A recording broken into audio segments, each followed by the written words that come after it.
That he made sure to drum up more global investor interest in the Philippines by putting its young workforce in the spotlight of recent discussions. Gerard de la Peña with the details. The changing dynamics of trade has revealed one thing about the Philippine economy, that there are emerging sources of investments. This is what President Bongbong Marcos told delegates of the World Economic Forum in Davos, Switzerland. In his dialogue with WEF President Jorge Brend, Marcos Jr. said one of the country's strongest sources of foreign direct investments now is Singapore. In the past, these were China and the United States. The president explained that trade partnerships are becoming more regional.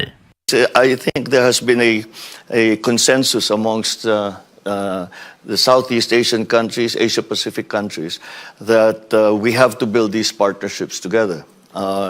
And the idea was really that because we need to encourage trade and to have these partnerships because we are coming into an uncertain world with the post-pandemic global economy. He added that the government has focused on MSMEs to help push the domestic economy. Trade Chief Alfredo Pascual explained the importance of the country's WEF participation for the sector. Ang isang mas malaking objective ko nga ay makapag-exchange ng ideas kung paano, halimbawa, tutulungan ang mga maliliit na negosyo, yung mga tinatawag nating MSME, ano ba ang strategy natin. In selling the Philippines as an investment destination, the president put forth the young and skilled Filipino workforce who can speak English well. The reason that I'm so confident about that is because we have this workforce. We have a very, very good workforce in the Philippines. We have the youngest workforce in Asia. You might be surprised to learn that the average age of the Filipino worker is 23 and a half years old. Marcos Jr. is scheduled to meet with the Filipino community in Zurich before flying back home. Reporting from Davos, Switzerland, for News 5, Gerard de la Peña, We Are One News. ICTSI's longtime Chief Financial Officer Rafael Consing Jr. is the new Presidential Advisor on Investment and Economic Affairs. The Presidential Communications Office confirmed Consing's appointment on Thursday. In a disclosure to the Philippine Stock Exchange, Razon-led ICTSI said Consing is retiring from his role as CFO and Compliance Officer immediately. Consing worked at ICTSI for 15 years, with the last 7 years as CFO. ICTSI Chairman and President Enrique Razon thanked Consing for his service to the company and congratulated him on his new role outside ICTSI. Climate activist Greta Thunberg says the people attending this year's World Economic Forum in Davos, Switzerland are, quote, mostly fueling the destruction of the planet. She says they are at the very core of the climate crisis. Let's listen in. Basically, the people who are mostly fueling the destruction of the planet, the people who are at the very core of the climate crisis, the people who are investing in fossil fuels, etc., etc. And yet somehow these are the people that we seem to rely on solving our problems, where they have proven time and time again that they are not prioritizing that. They are prioritizing self-greed, corporate greed, and short-term economic profits above people and above planet. Right now, the changes that we need are not very likely to come from the inside. Rather, I believe they will come from the bottom up, so to speak. Because without public pressure, without massive public pressure from the outside, at least in my experience, these people are going to go as far as they possibly can. As long as they can get away with it, they will continue to invest in fossil fuels. They will continue to throw people under the bus for their own gain. We will be back with more stories after the break. Keep it here on One News.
You're still watching One News Now. I'm Diego Castro. The Education Department vows to be transparent on the issue of overpriced laptops. DepEd spokesperson Michael Poa told the chiefs that they are willing to coordinate with the Ombudsman on the possible filing of cases. The Senate Blue Ribbon Committee has concluded that the agency's laptop procurement project in 2021 was overpriced by at least 979 million pesos. With this, the panel recommended charges against former senior officials of the DepEd and the Procurement Service of the Budget Department. POA said the DepEd welcomes the findings and assured the public of improvements in procurement controls and processes within the agency. If the Ombudsman takes cognizance of the case and upon evaluation actually files charges, of course, DepEd naman po will commit to cooperate in terms of documentations that needed.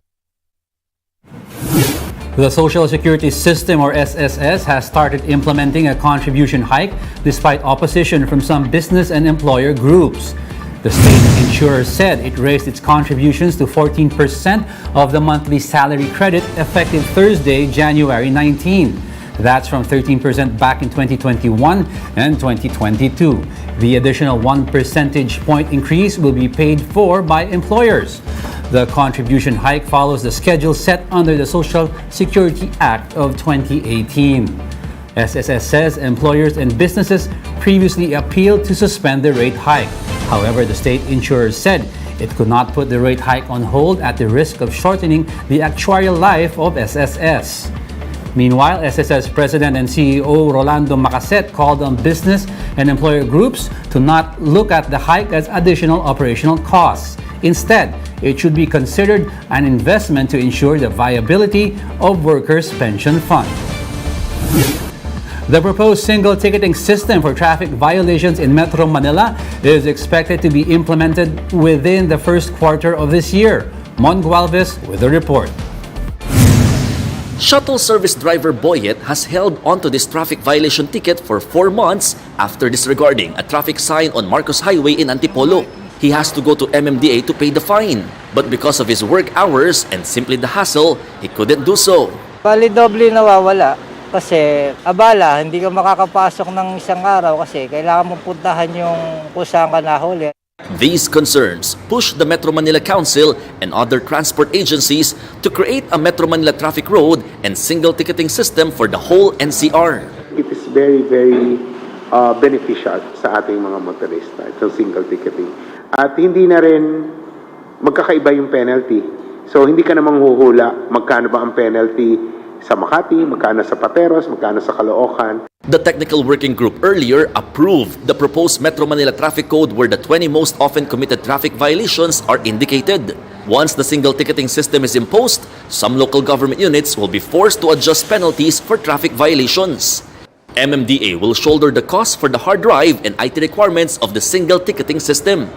It's not affected by the temporary restraining order issued against the No Contact Apprehension Policy or NCAP, which is also under the Metro Manila Traffic Code.